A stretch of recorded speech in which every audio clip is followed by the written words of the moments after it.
And everybody, welcome to the Monday, November 18th edition of the Arkansas Diamond Report with Dudley Dawson. I'm Jason, and I want to thank you all for joining us tonight.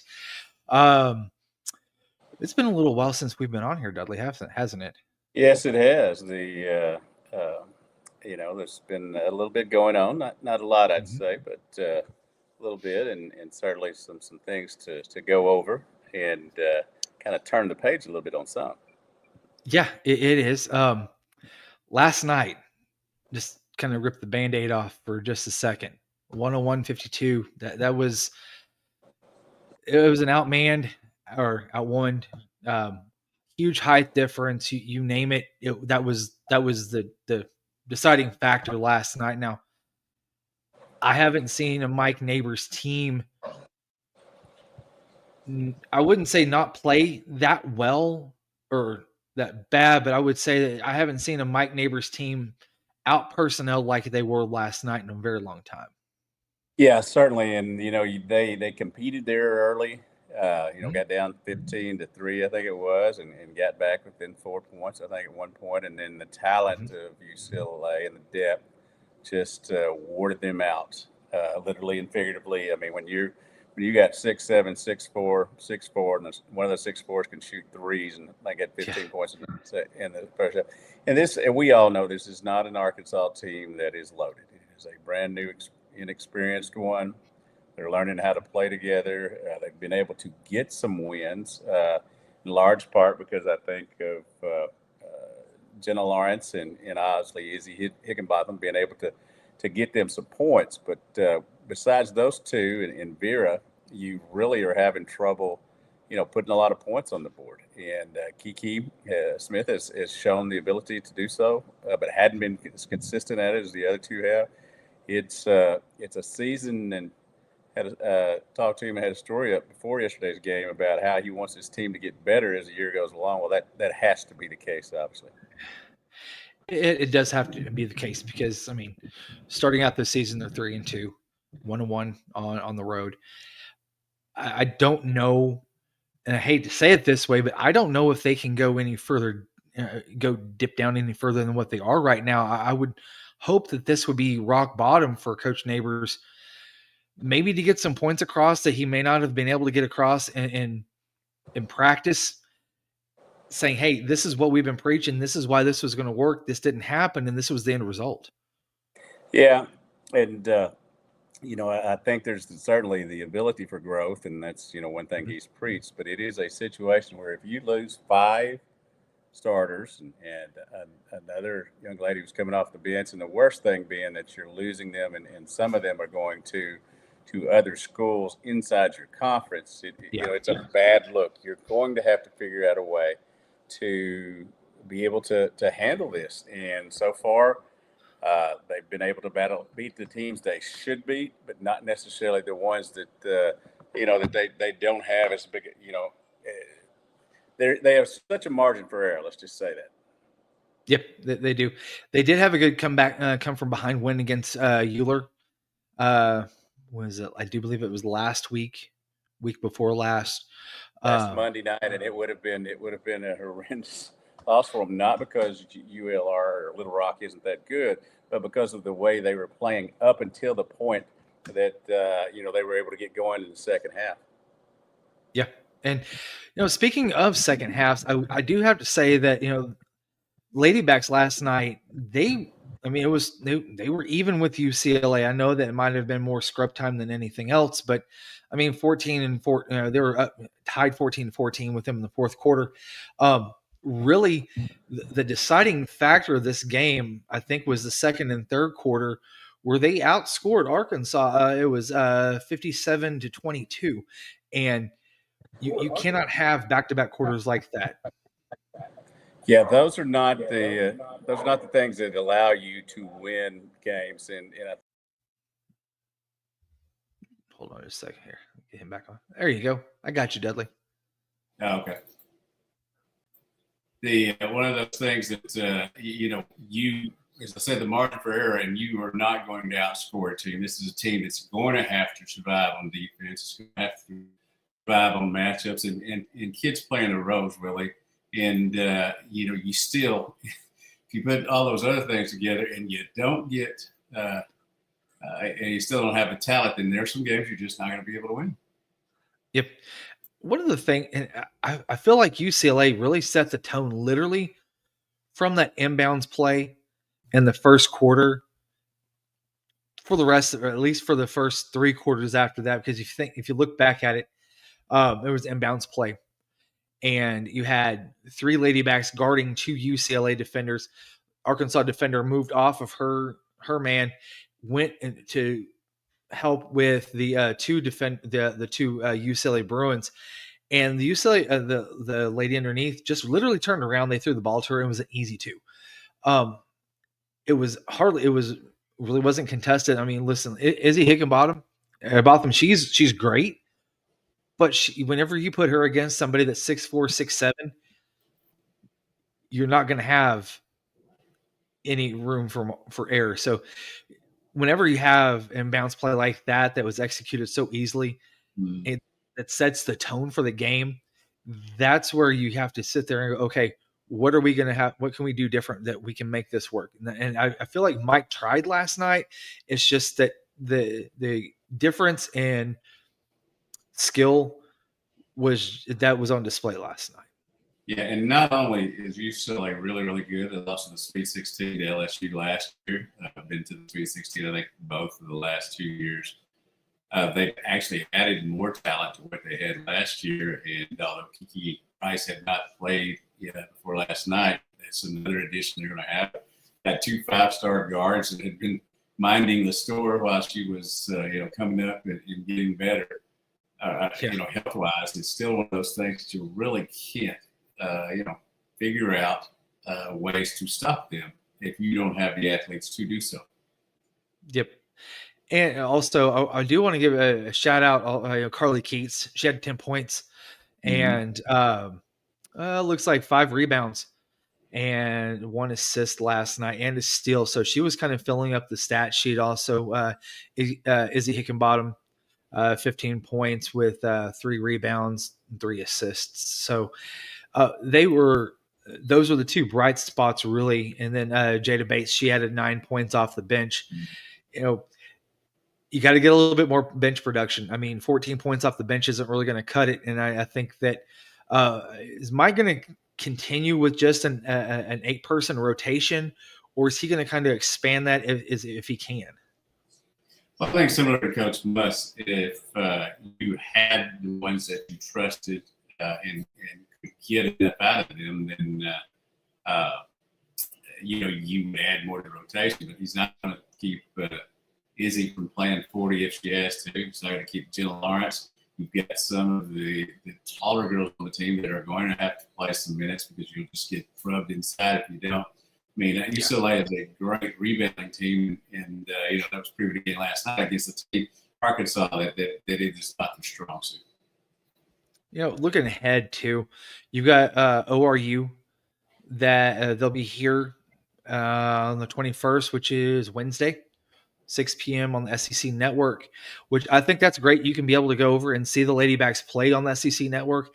I know that as the men start to heat up a little bit more as far as games go, I do like to see where the women are able to get some screen time along with the guys, because non-conference time, I think that's really important, because those are whenever it hits conference season, it's basically you're on Sunday, and if you're not one of the 3 or 4 games it's going to be on, you're on the plus. Right, and obviously they do have Arkansas State Sunday, which should be interesting for Izzy. Arkansas State's been a decent team. I haven't looked ahead to them yet. I guess I'm doing it like a coach.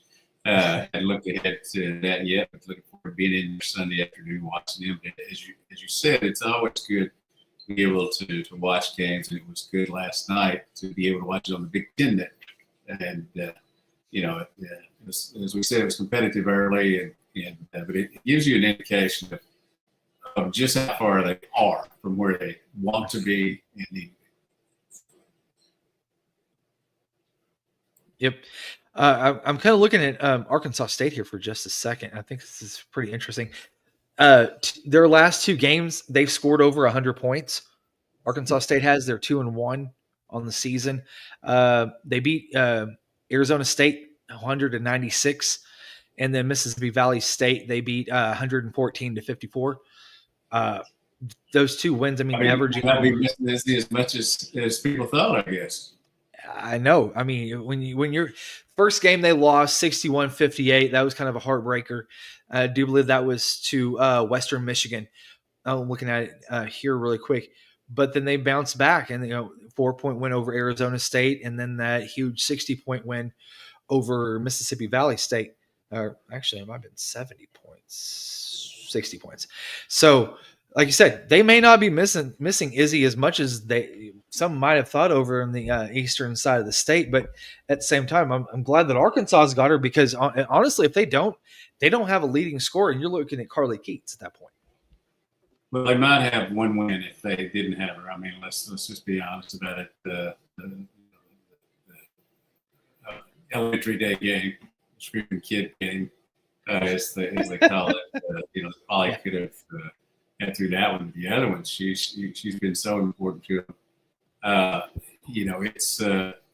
It's tough, because you come on here, you want to say good things about them, and there have been some things that you've seen, rallying against Little Rock when you're about to take a loss. And as we know, coming up Sunday, if they lose to Arkansas State, people will howl about that again. And I think that Coach Sanders knows, I've talked about this, he knows the situation. He's having fun coaching, but still results are in the business. And 3-2, it's where they're at right now. Once they get to conference, it's going to be awfully tough, because most teams in the conference have great rebounding, have size, something that Arkansas doesn't have right now. And it is definitely a whole new team. Just maybe three people. So it's a tough situation for them right now. And I want to say this too, and I'm not trying to homer this or anything, but you have to look at this from the grand scheme of things. It's early in the season. Mike and his staff, they sort of know what they have already, but and Dudley, you know this as well as I do. As your season goes along, you start to see little things that you can do better with certain players to expand their role in a positive way to make this team better. And you may not know some of this, his staff may not know some of this until maybe January, February. It takes some time.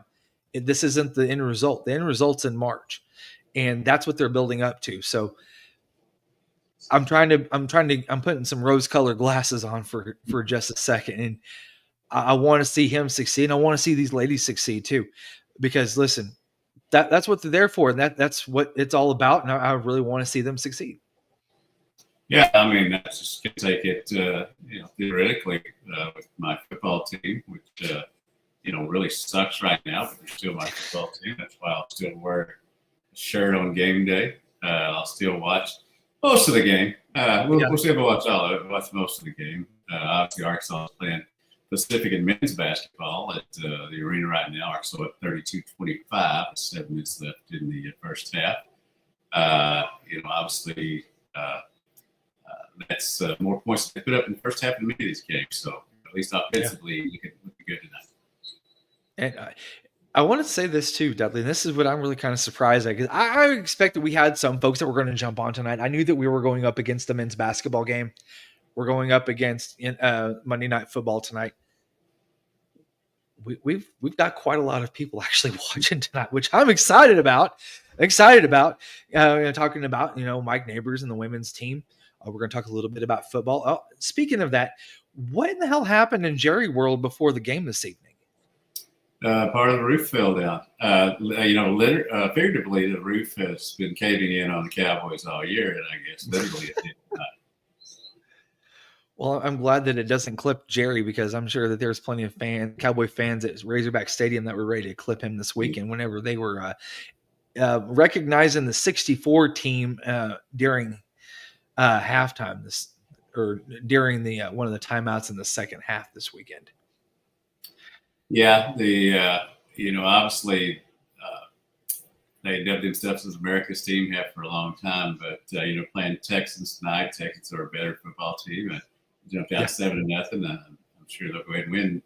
They can take over the moniker of Texas's team if they go ahead and get this done tonight. So. But I look at it. I don't root for them to lose ball games, but if they are going to lose them, make sure there's a really good top 10 pick coming out. Yeah, no doubt. I think it's going to be a good draft. It's going to be blown up at the end of the year. I don't see any way McCarthy survives. There's a lot of guys with expiring contracts. I don't want to hear about not having enough money next year. This is my fandom here. With the Razorbacks, it really is not a thing whether they win or lose. I just do a job. With Cowboys, Celtics, and Cardinals, it's one of those things that you just shake your head at. That's all you can really do and sigh. It's tough. Listen, I had a bad feeling about the Kansas City game yesterday. They're 0-5 against Josh Allen in the regular season, 3-0 in the playoffs. I was talking to Chip Souza about this, and yesterday he said, as long as they win in the playoffs, it doesn't matter what the hell they do in the regular season. I said that is very, very true, very, very true. But that is true. I heard a lot of griping yesterday. I know. It's pretty interesting, and the Kansas City Chiefs, back when Dawson was the quarterback, they're one of my favorites. The Cowboys have always been my favorite. They were one of my favorites.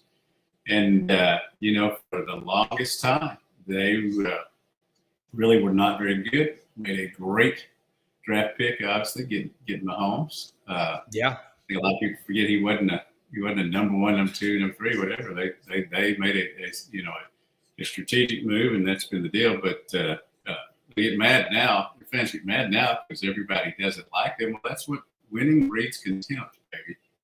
And especially the way, I've got a few friends, your brothers, just about Cowboys now. So to try to remind them that there were 30 years in there where they weren't, that good either. And it's one of those things. Yeah, nobody seems to remember the Cowboys of the late 80s whenever Tom Landry was fired and they brought in Jimmy Johnson. There's a reason why they got Troy Aikman and Michael Irvin and Emmitt Smith and all those, some of those guys that they were able to collect through the draft over a 3-year period that led to that first Super Bowl back in ๽3. Well, it is the Cowboys are a cluster now, similar to what Arkansas was last year. Arkansas has improved this year, obviously, 5-5 now.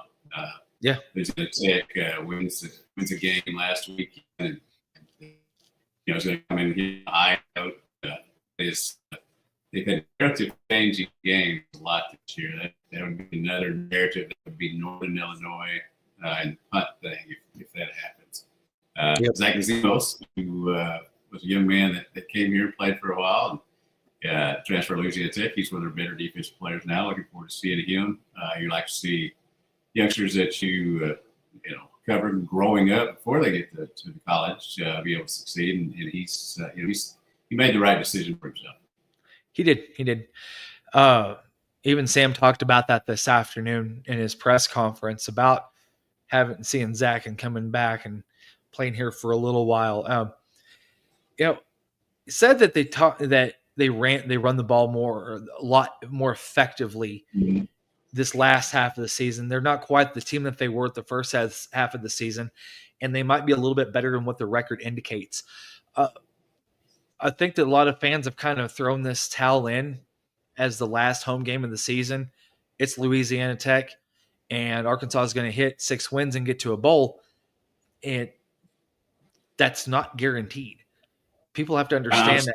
I'm certainly not one of them. I've had the opportunity, and it's strange.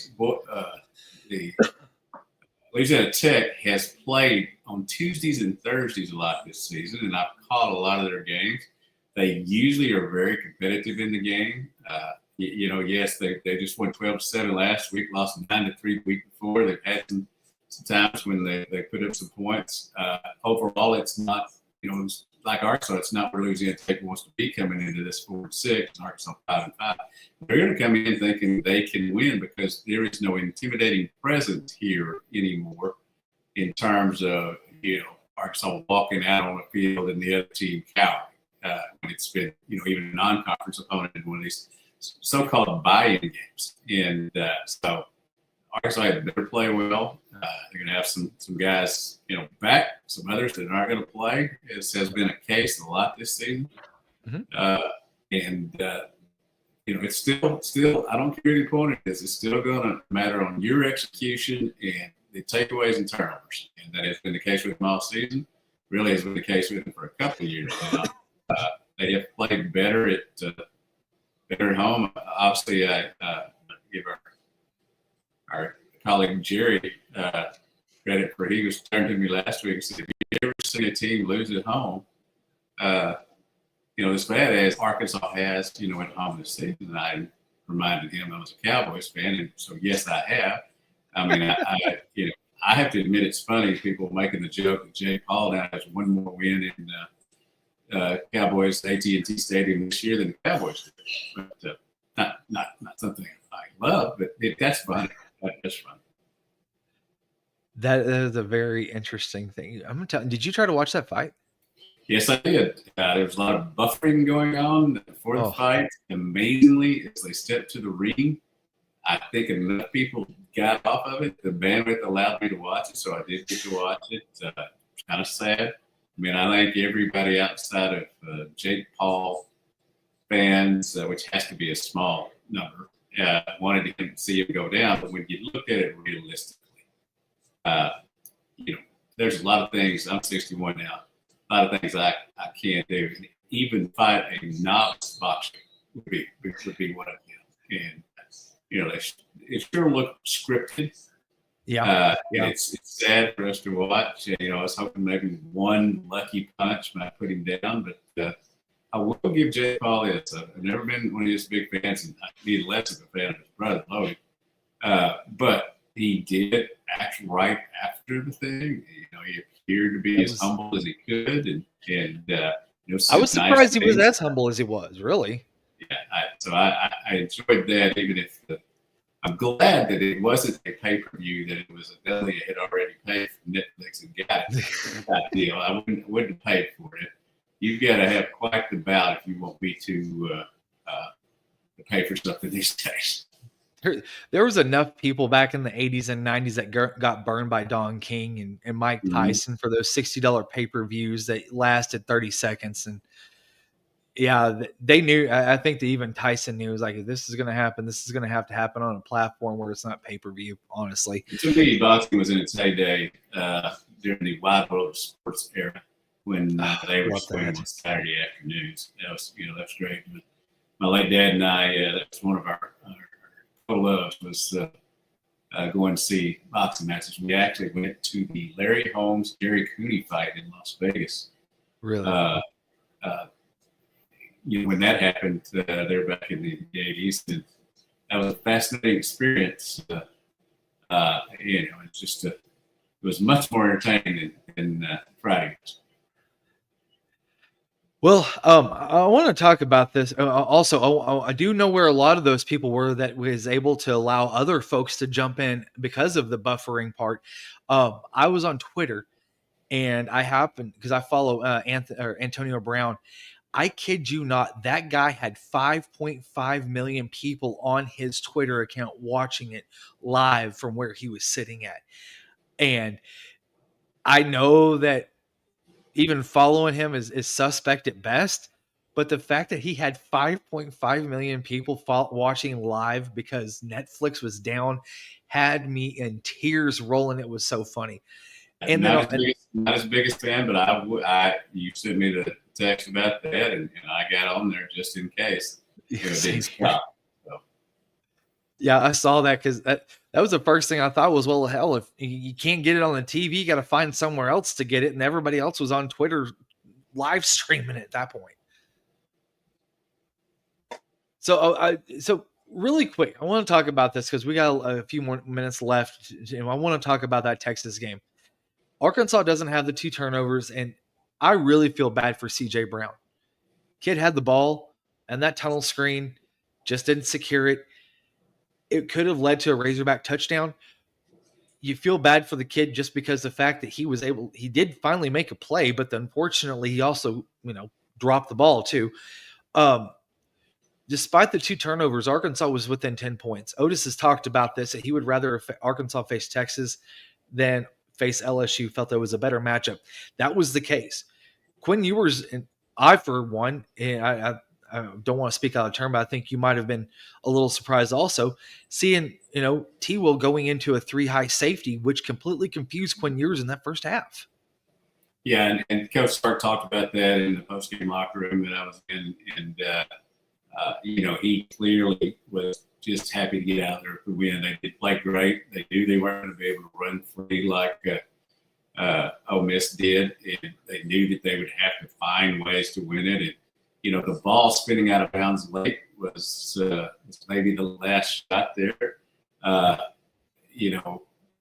It's just one of those situations to where if you have a lot more talent, and I'm not saying Texas is back, I do not in any way think they're the number 3 team in the country. Not close. Probably beat Kentucky this weekend, and then Texas A&M down Texas A&M. I think Texas A&M is a better football team, but we'll see. That's a so-called rivalry game that's really a rivalry for both sides of the fence, which sometimes Arkansas, Texas is not good. I thought Arkansas played hard but not smart.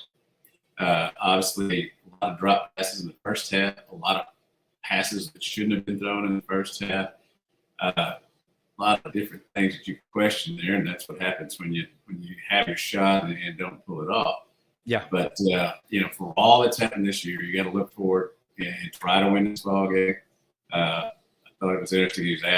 Coach Quinn was asked today about what would go into bowl means. He said, "Well, it's better than not going." Which is, I guess, an interesting answer. I guess you're playing for Houston or Memphis maybe this weekend. So I saw Las Vegas also floated out there. Yeah, just the next time they play in Las Vegas will be the second surprise I would have had about that. They obviously played there 1 year. It'd be great to go out there and whatever. I might even go to the game. It'd be a tough flight. That'd be kind of a homecoming of sorts for Bobby Petrino in the couple of months that he was out there with Barry before he came to Arkansas. It has been documented that he was there longer than Dana Altman was here. So yeah. 26 hours on Dana Altman. So I was at that press conference with Altman. I'm telling you what, that was just some crazy mess. You could tell he just wasn't bought in from the beginning. Really quick too, before you get out of here, I want to discuss this for just a second because I was really intrigued by this. We're going to talk some Taylor Sheridan for just a second.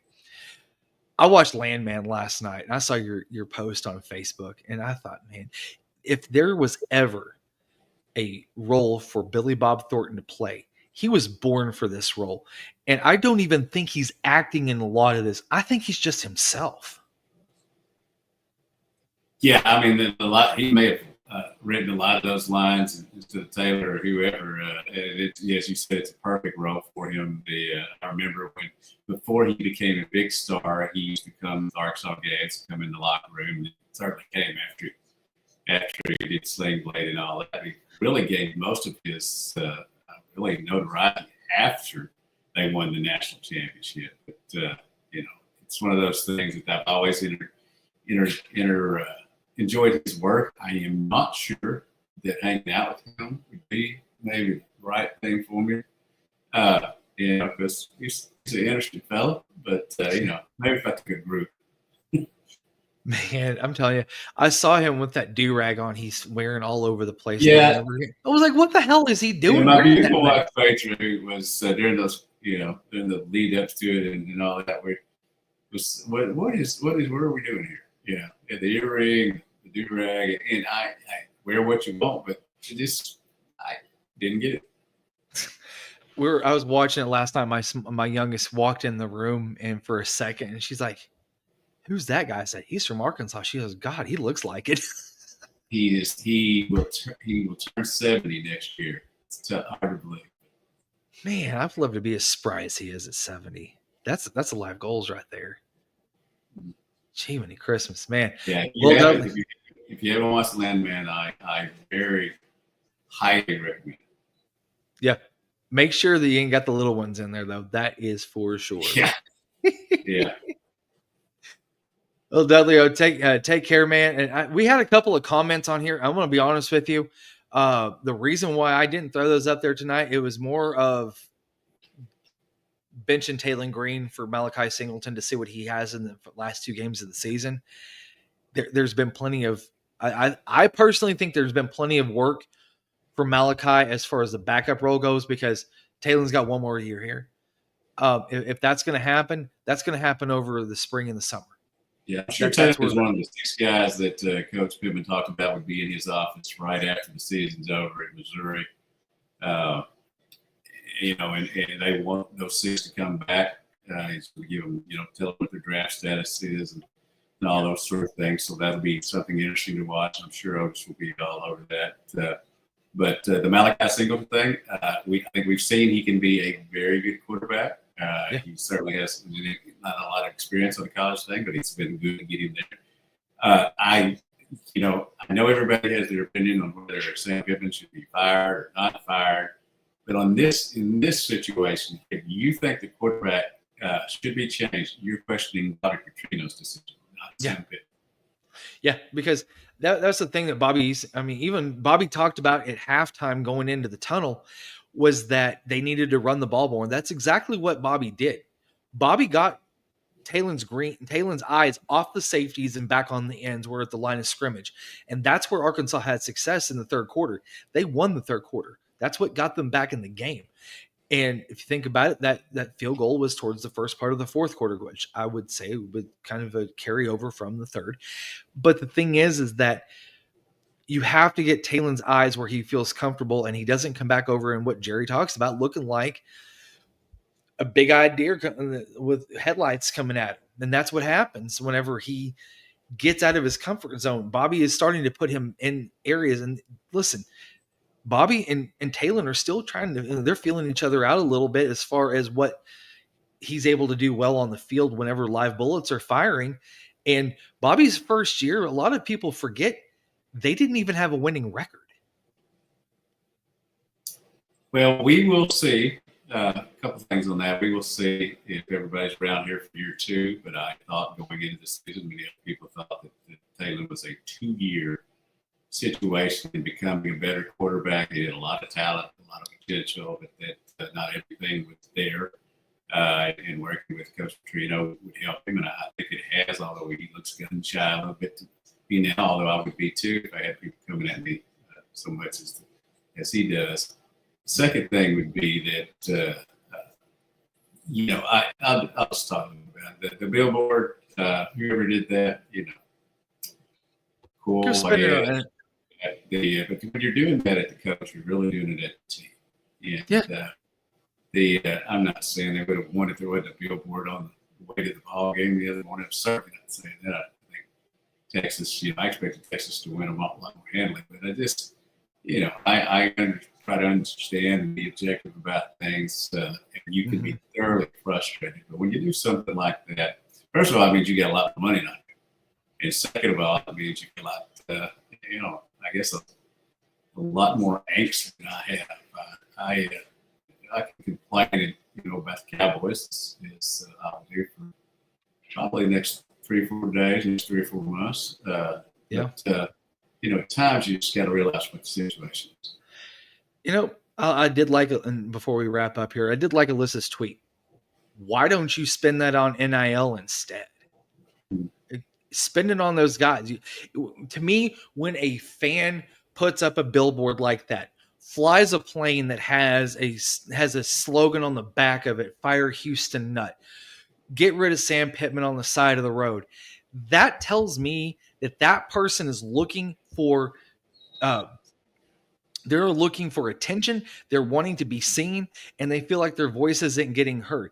It can be the same, but in a positive way, not a negative way, because let's face it real quick, fans, Sam's not going anywhere this year. He will be back next year. I will put my credibility on the line for that one, unless there is something that happens that he cannot control.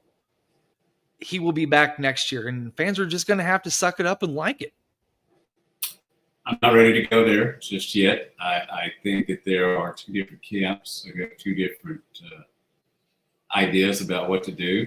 Some of them want a younger coach that wants to play the NIL game, play the transfer portal and all that, and have a little bit more energy and all that. There's another camp who thinks they got better this year, and they, another year, would you be throwing away money? So we're going to see what that what that ends up like. It is one of those things that it's going to happen, and they're not going to ask me my suggestion. I'm not going to offer it. There's a lot of us who won't be asked, but you got to figure you'll make a decision, and you'll move on from there, and just look forward to baseball season. And that was the last thing I wanted to mention was obviously that'll be around here in February. But the softball team signed a fantastic class, 5-member, I think number 4 in the country, and they're going to continue to be loaded. And certainly the baseball team, which waits a little bit to announce its full amount of signees. For Coach Van Horn to talk about it, we'll have something probably about that in the next couple of weeks. Probably, I think maybe we're doing it a week from Friday is our next one on this, and I think by then we'll probably have pretty good situation, pretty good knowing of what all is coming into the program, even the year before we start playing games. Excellent.